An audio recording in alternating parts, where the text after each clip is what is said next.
Everyone, तो अभी तक हमने mole in terms of quantity and mole in terms of weight पढ़ लिया है।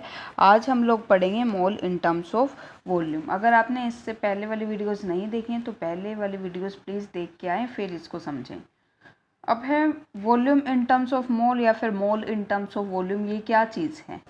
अभी तक हमने क्या देखा है, अभी तक हमने पता लगाया है पिछले लेक्चर्स के अंदर कि जो ग्राम एटॉमिक मास होता है किसी एलिमेंट का या फिर ग्राम मोलिकुलर मास होता है किसी कंपाउंड का, तो उसको मोल की टर्म में कैसे लिखते हैं हम। लेकिन अब हम बात करेंगे किसकी, गैसेस की। ठीक है, ये पार्टिकुलरली जो फॉर्मूला हम निकालेंगे, डिराइव करेंगे, ये पार्टिकुलरली गैसेस के ऊपर अप्लाई होगा। ठीक है, लेकिन ठीक है, तो जो गैसेस होती हैं, हम गैसेस में उनके जो उनका मास होता है, ठीक है, या फिर मास होता है, या फिर हम उसको बोल सकते हैं कि हमने इतने ग्राम की कोई गैस ली है, उसके साथ साथ हम उसको वॉल्यूम की फॉर्म के अंदर भी इंटरप्रेट कर सकते हैं।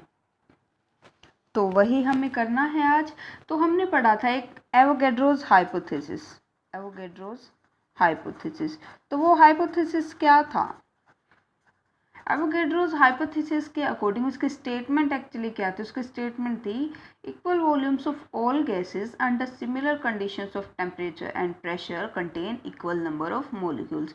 दैट मीन्स कि अगर आप कोई भी गैस ले लेते हो, कोई भी आपने दो गैसेस ली हैं, उनकी इक्वल वॉल्यूम्स ली हैं और जो टेम्परेचर और प्रेशर की कंडीशंस हैं उनको सिमिलर रखा है, तो उन दोनों गैसेस के अंदर नंबर ऑफ मॉलिक्यूल्स भी इक्वल रहेंगे, सेम रहेंगे। ठीक है, तो इसका मतलब क्या है कि कोई डेफिनेट रिलेशनशिप है किसके बीच में, कि गैस का मास कितना है और उसकी वॉल्यूम कितनी है। ठीक है, गैस के मास और वॉल्यूम के बीच में कोई ना कोई तो डेफिनेट रिलेशनशिप है।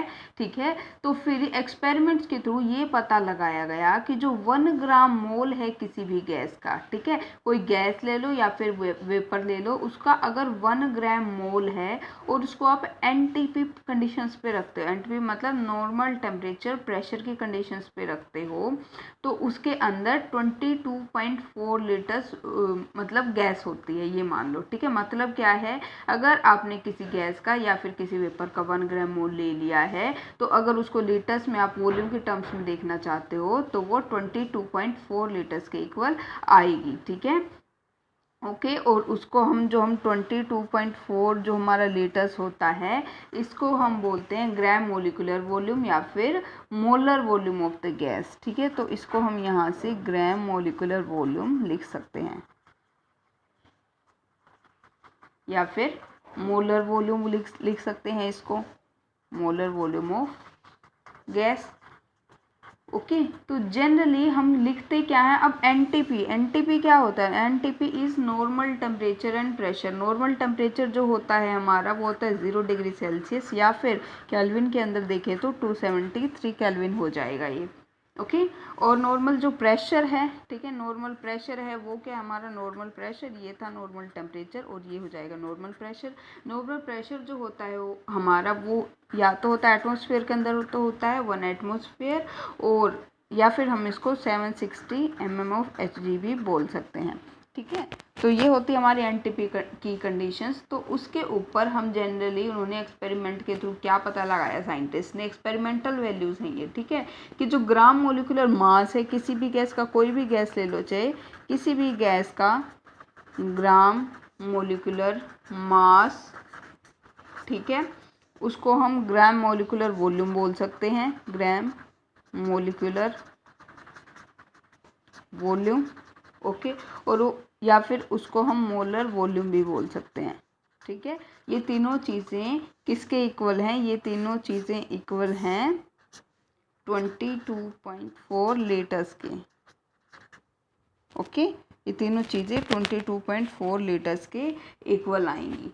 तो इसीलिए हम ये बोल सकते हैं। अब इसको ये अगर हम समझें तो हमें क्या पता थोड़ा अजीब लगे, लेकिन जब हम इसको एग्जांपल के थ्रू करेंगे तो बहुत अच्छे से समझ आएगा। ठीक है, एग्जांपल के लिए मैं यहाँ पे ले लेती हूँ कार्बन डाइऑक्साइड का एग्जांपल। तो मैं यहाँ से क्या बोलूँगी कि जो 1 ग्राम मोल है ना, ठीक है, CO2 का, या फिर मैं यहाँ पे लिख देती हूँ 1 ग्राम मोल ऑफ CO2। ठीक है, 1 ग्राम मोल ऑफ CO2। तो इसका जो हम अगर मोलिकुलर मास निकालते हैं CO2 का, तो वो आ जाता है 44 ग्राम ऑफ CO2। ठीक है। और कंडीशंस हमें किसकी लेनी है, एनटीपी की लेनी है, नॉर्मल टेम्परेचर प्रेशर की। और क्या हो जाएगा, तो इसके अंदर कितने वॉल्यूम ऑफ गैस आएगी, 22.4 लीटर्स। ठीक है, तो इसके अंदर आ जाएगी 22.4 लीटर्स ऑफ गैस या फिर CO2। ठीक है। इसी एक और एग्जांपल अगर हम अमोनिया का लें, तो अमोनिया के लिए हम बोल सकते हैं 1 ग्राम मोल ऑफ अमोनिया। ओके।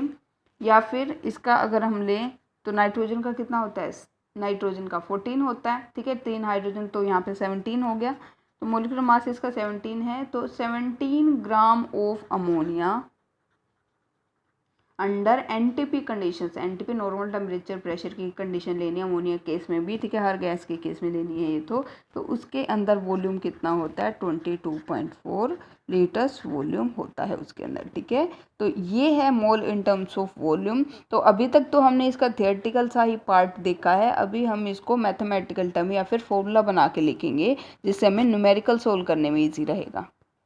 तो अभी हम देखेंगे मोल इन टर्म्स ऑफ वॉल्यूम, उसके लिए फॉर्मूला कैसे डिराइव किया जाए। तो सबसे पहले इसकी कुछ कमियां हैं, कुछ लिमिटेशंस है कि हमें ये कहाँ अप्लाई करना है। ठीक है, तो ये जो फॉर्मूला हम डिराइव करेंगे ये सिर्फ और सिर्फ गैस फेज के लिए है, या फिर इसको हम वेपर फेज ऑफ सब्सटेंस के लिए भी बोल सकते हैं। ठीक है, सबसे पहली कंडीशन तो ये है कि जब भी ये फॉर्मूला लगाओगे जो हम डिराइव करेंगे, ये गैस फेज के लिए होगा या फिर वेपर फेज के लिए होगा। ठीक है, सेकंड क्या है, ये जो फॉर्मूला है उसको एक्सपेरिमेंटली डिराइव किया गया है एनटीपी के अंदर। ठीक है, एनटीपी कंडीशंस के अंदर, जहाँ पे जो नॉर्मल टेम्परेचर है वो 273 केल्विन है और जो प्रेशर है वो 1 एटमॉस्फेयर। ठीक है, अगर ये कंडीशंस दी हुई हैं, कोई गैस दी हुई है और ये एनटीपी कंडीशंस दी हुई है, तो आप ये फॉर्मूला अच्छे से यूज़ कर सकते हो अपने न्यूमेरिकल में। ओके, तो अब देखो इसको भी हम हमेशा रेफरेंस लेके सब कुछ समझते आए हैं, तो रेफरेंस से इसको अच्छे से समझ लेंगे हम। ठीक है, अगर आपको कोई बोल दे, कोई भी आपके पास, ठीक है, आपके पास 1 लीटर है कुछ, ठीक है, कुछ भी चीज़ है 1 लीटर है, तो उसके अंदर आपको पता है 1000 ml होते हैं। ठीक है, 1 लीटर के अंदर 1000 ml होते हैं। तो अगर ऐसे ही कोई आपको बोल दे कि आपके पास 2000 ml हैं, ठीक है, तब आपसे पूछ रहे ये बताओ कितने लीटर बनेंगे। ओके, तो यहाँ से आप क्या कर सकते हो, जैसे हम पिछले फॉर्मूलाज डिराइव करते टाइम करते आए हैं, हमें अगर यहाँ पे वॉल्यूम निकालनी है लीटर्स के अंदर, तो हमें क्या करना पड़ेगा, जितना भी हमें यहाँ पे वॉल्यूम दे रखा, कितना दे रखा है, 2000 ml दे रखा है। ठीक है, जितना भी वॉल्यूम दे रखा है ml के अंदर, उसको डिवाइड करेंगे अपने रेफरेंस से। रेफरेंस क्या है, ये है हमारा कि 1 लीटर के अंदर 1000 ml होते हैं, तो यहाँ से क्या हो जाएगा, 1000 ml पर लीटर से ये डिवाइड हो जाएगा। ठीक है, तो ओके, तो अब अगर हम यहाँ से कैलकुलेट करना चाहते हैं, तो वॉल्यूम इन ml कितना है, 2000। ठीक है, 2000 ml है, डिवाइडेड बाय रेफरेंस कितना है, 1000 ml पर लीटर। ठीक है, तो इसको ml से ml कैंसिल हो जाएगा, 1000 से ये, तो वॉल्यूम इन लीटर्स कितनी आ जाएगी, 2 लीटर्स, लीटर ऊपर चला जाएगा ना, तो यहाँ से वॉल्यूम इन लीटर्स आ गई 2 लीटर्स। ठीक है, तो ऐसे ही अब हमें ये मोल कॉन्सेप्ट लगाना है इसके ऊपर, ऐसे ही इसी तरीके से। ठीक है, कैसे लगाएंगे, हमें पता है, हमने अभी अभी पता लगाया है कि हम कोई भी गैस का अगर 1 मोल लेते हैं एनटीपी के ऊपर, तो उसके अंदर 22.4 लीटर वॉल्यूम होती है। ठीक है, अगर ml में कन्वर्ट करें, क्योंकि यहाँ पे हम ml की एनालॉजी देख रहे हैं, तो वो कितना हो जाएगा, 22400 ml हो जाएगा। ठीक है, तो हम क्या बोल सकते हैं यहाँ से, 1 मोल ऑफ एनी गैस, किसी गैस का भी 1 मोल अगर आप लेते हो एनटीपी के अंदर, या फिर इसको एसटीपी भी बोलते हैं, standard temperature pressure, contains 22,400 ml। Okay, ये हमें पता ही, अभी अभी हमने पता किया है। तो अगर मुझे नंबर ऑफ मोल्स निकालने हो, ठीक है, और मुझे यहाँ पे वॉल्यूम दे रखा हो कि इतना वॉल्यूम है आपके पास किसी गैस का या फिर वेपर का एसटीपी पे, और आप बताओ उसके अंदर नंबर ऑफ मोल्स कितने होंगे फिर। ठीक है, तो यहाँ से मैं क्या करूँगी, जितना भी वॉल्यूम मुझे दे रखा है, वॉल्यूम ऑफ गैस या फिर वेपर, ठीक है, किसके ऊपर, गैस की लेनी है ये, एट एसटीपी। ठीक है, ये होनी किस में चाहिए, ml के अंदर होनी चाहिए। ठीक है, इस फॉर्मूले के अकॉर्डिंग, और डिवाइड किससे करोगे, रेफरेंस से करोगे। रेफरेंस क्या है कि कोई भी अगर गैस ले रखी है एनटीपी के अंदर, एनटीपी के ऊपर, तो उसके अंदर 22400 ml होते हैं। ठीक है, तो यहाँ पे इस रेफरेंस से हम क्या कर देंगे, यहाँ पे डिवाइड कर देंगे ml पर मोल हो जाएगा। तो यहाँ से n जो है नंबर ऑफ मोल्स कितने निकल के आ सकते हैं, अगर मैं फॉर्मूला ही बनाना चाहूँ वॉल्यूम इन ml, ठीक है, समझ जाना गैस का है 22,400 ml पर मोल, ठीक है। ये हमारा एक स्टैंडर्डाइज फॉर्मूला आ गया अगर हमें मोल्स कैलकुलेट करने हैं वॉल्यूम के टर्म में, ठीक है। अगर आपके पास वॉल्यूम जो है वो लीटर में दे रखी है तो ये फॉर्मूला कन्वर्ट होके लीटर में कैसे हो जाएगा, अगर वॉल्यूम दे रखी है लीटर्स के अंदर तो ये हो जाएगा 22.4 लीटर पर मोल, ठीक है।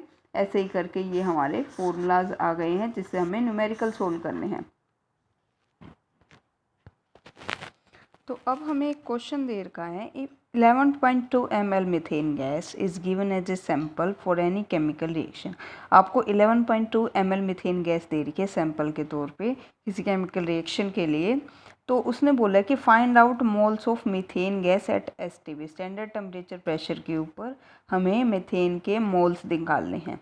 ओके तो इसके लिए हमें नंबर ऑफ मोल्स निकालने हैं, किसी गैस के निकालने हैं, STP के ऊपर निकालने हैं, ठीक है। वॉल्यूम हमें किस में जो गैस की वॉल्यूम है वो हमें ml के अंदर दे रखी है, तो हम क्या करेंगे ml वाला फॉर्मूला यूज़ कर लेंगे। तो हम यहाँ से क्या करेंगे, n is equal to volume in ml divided by 22,400 ml पर मोल, ठीक है। यूनिट साथ में लिखना। अब वॉल्यूम कितनी दे रखी है 11.2 ml दे रखी है और ये हो जाएगा दिस, ओके, ml के अंदर ml पर मोल के अंदर। तो सबसे पहले यूनिट कैंसिल करना, जो यूनिट बचेगी वो मोल के अंदर आएगी तो हमारे मोल निकल आएंगे, ठीक है। तो जब मैं इसको डिवाइड करूँगी, ठीक है, इसको इससे डिवाइड करूँगी तो आ जाएगा 0.0005, जिसको हम लिख सकते हैं 0.5 इंटू 10⁻³ मोल्स। ओके तो ये आ जाएगा हमारा आंसर। तो ऐसे करके क्वेश्चन सोल्व करने हैं एग्ज़ाम के अंदर।